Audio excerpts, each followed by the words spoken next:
Enos Voldigoad versus Lucifer Morningstar. क्या लगता है गाइस, कौन जीत सकता है इनकी बीच की बैटल में? एनोस जो कि बस अपने आई ब्लिंक से यूनिवर्सेस को डिस्ट्रॉय कर सकता है, क्या वो डिस्ट्रॉय कर पाएगा हेल के रूलर लूसीफर मॉर्निंगस्टार को, या फिर लूसीफर एनोस को ही डिस्ट्रॉय कर देगा? ये जानने के लिए आपको ये वीडियो पूरी देखनी पड़ेगी। So now let's start.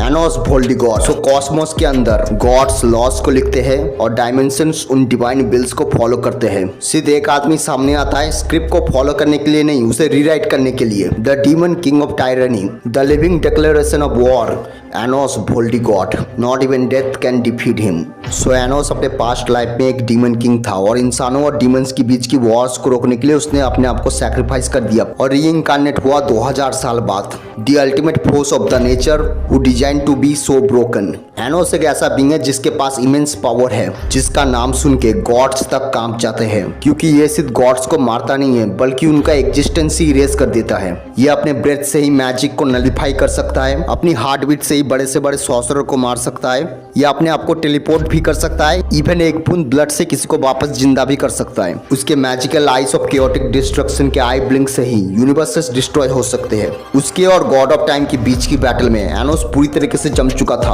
और स्टैप भी हो चुका था। एनोस ने सिंपली उससे पूछा, तुम्हें क्या लगता है तुम मुझे मार डाल के मुझे हरा पाओगे? क्योंकि मौत भी एनोस को हरा नहीं सकती। ये इरेडिकेट कर सकता है अपने स्वॉर्ड से अपने हर एक एनिमीज को। एनोस का यह स्वॉर्ड फोर्स है प्योर डिस्ट्रक्शन का, एक ऐसा वेपन जो कि डिफाई करता है कॉजुअलिटी को, डिलीट करता है हर एक ओरिजिन को, एंड इवन नैरेटिव तक को इग्नोर कर देता है कंप्लीटली। अगर तुम एग्जिस्ट करते हो तो तुम इरेज भी हो सकते हो। एनोस की यह sword actually editor of the universe है। ये स्वॉर्ड रेजिस्टेंस, इमॉर्टलिटी, इनविंसिबिलिटी इन सबको इग्नोर कर देता है।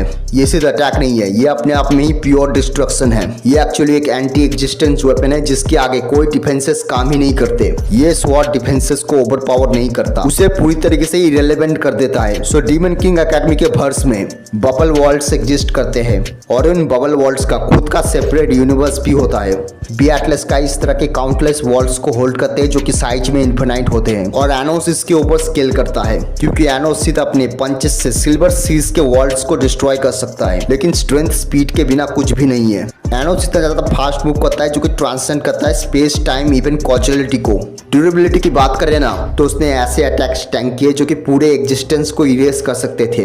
एनोस ने ऐसे स्पेल्स को सर्वाइव किया है जो कि काउंटलेस वर्ल्ड्स को एनाइलेट कर सकते थे, hundreds of thousands even infinite layers of realities को डिस्ट्रॉय कर सकते थे। और एनोस को मारना भी पूरी तरीके से इम्पॉसिबल है, क्योंकि अगर तुम किसी तरह से एबल हो जाते हो एनोस के mind, body, soul, past, future और टाइमलाइन को डिस्ट्रॉय करने के लिए, एनोस फिर भी वापस आ जाएगा, क्योंकि वो ट्रेडिशनल सेंस में जिंदा नहीं रहता, वो जिंदा रहता है परमानेंटली। मतलब जब तक कॉन्सेप्ट ऑफ डोमिनेशन रहेगा एनोस जिंदा रहेगा। ओवरऑल एनोस स्केल करता है मल्टीवर्सल प्लस टू आउटरवर्सल में with immeasurable to irrelevant speed.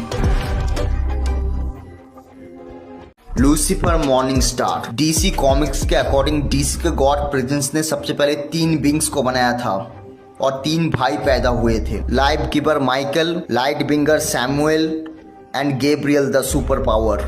और इन तीनों भाइयों ने मिलकर पूरे डीसी मल्टीवर्स को क्रिएट किया। लेकिन उसके 3 बिलियन साल बाद लूसीफर गॉड के नखरों से तंग आके उनके खिलाफ रेबेलियन कर देता है, जिसकी वजह से प्रेजेंस उसे हेवन से निकाल देते हैं और उसे हेल में फेंक देता है। बट लूसीफर जिस दिन आसमान से गिरा उसी दिन से उसकी स्ट्रेंथ ड्रास्टिकली इंक्रीज होना शुरू हो गई। वो 10 बिलियन सालों तक हेल पे रूल करता है, लेकिन आखिर में इन सब से बोर हो जाता है और हेल की चाबी ड्रीम यानी सैंडमैन को देके अर्थ 666 में वेकेशन करने चला जाता है। उसने डिसाइड किया अपना खुद का यूनिवर्स बनाने के लिए जिसमें सबके पास पूरी आजादी हो, एक ऐसा यूनिवर्स जहाँ पे गॉड एग्जिस्ट नहीं करता, कोई किसी की पूजा नहीं करता। लूसीफर ऐसा यूनिवर्स चाहता था, कॉज की वो बहुत ही बड़ा सपोर्टर था फ्री विल का। वो हेवन में गया और अपने एंजल विंग्स को वापस लिया और अपने भाई माइकल से मिला जो कि मरने की हालत में था। लूसीफर माइकल को फाइट में ले आता है और उसे मार देता है, और माइकल के मरने की वजह से बहुत ही बड़ा धमाका होता है जिसे हम कहते हैं बिग बैंग के नाम से। लूसीफर पहले ही जानता था माइकल के मरने से इनफ एनर्जी प्रोड्यूस होगी अपना खुद का यूनिवर्स क्रिएट करने के लिए, और इस एक्सप्लोजन की वजह से काउंटलेस स्टार्स, गैलेक्सी क्रिएट हुई और लूसीफर का खुद का अपना एक यूनिवर्स क्रिएट हो गया। लूसीफर मॉर्निंगस्टार डीसी कॉमिक्स के one of the most strongest characters में से एक है। यहाँ तक कि डीसी कॉमिक्स में ऐसे गिनती के कैरेक्टर्स है जो लूसीफर को टक्कर भी दे सके। मिस्टर मिक्जी हो, या फिर हो वर्ल्ड फॉर्चरर, या फिर हो Perpetua, the mother of all multiverse, even cosmic armour Superman, ये सब कुछ भी नहीं है लूसीफर के स्ट्रेंथ के सामने। लूसीफर मॉर्निंगस्टार ने कॉमिक बुक में बहुत ही ज्यादा रेडिकुलस फीट परफॉर्म किया। जैसे उसने एक टच में तोड़ दिया था ओवरवॉइड को।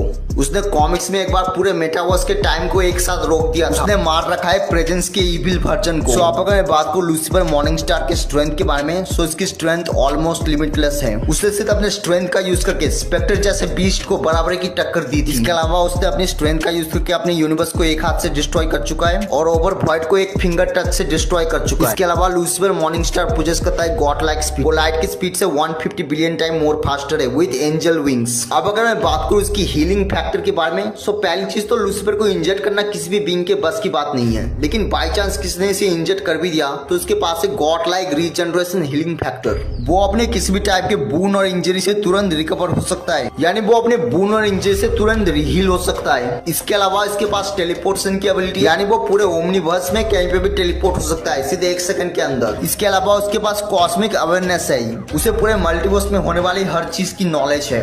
वो बहुत ही अच्छा मास्टर कॉम्बेटेंट भी है, उसे अर्थ की सारी मार्शल आर्ट स्किल्स आती है।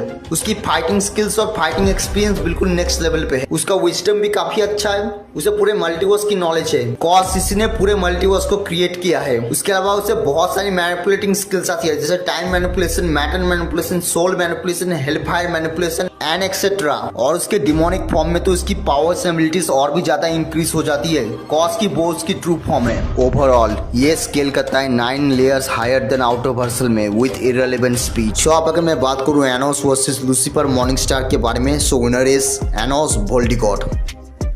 जस्ट किडिंग गाइस, मजाक कर रहा था मैं। ऑब्वियसली इस बैटल का विनर लूसीफर मॉर्निंगस्टार ही होगा। नो डाउट एनोस बहुत ज्यादा स्ट्रॉन्ग है, बट लूसीफर स्ट्रॉन्गर है क्योंकि एनोस ज्यादा से ज्यादा स्केल करता है आउटर वर्सल में और लूसीफर स्केल करता है 9 लेयर्स ऑफ आउटर वर्सल में। दैट मीन्स एनोस और लूसीफर के बीच की बैटल में लूसीफर इजीली विंस। सो दोस्तों ये थी आज की वीडियो। अगर आपको ये वीडियो पसंद आई तो प्लीज मेरे चैनल को सब्सक्राइब कर लेना। So good bye, take care please.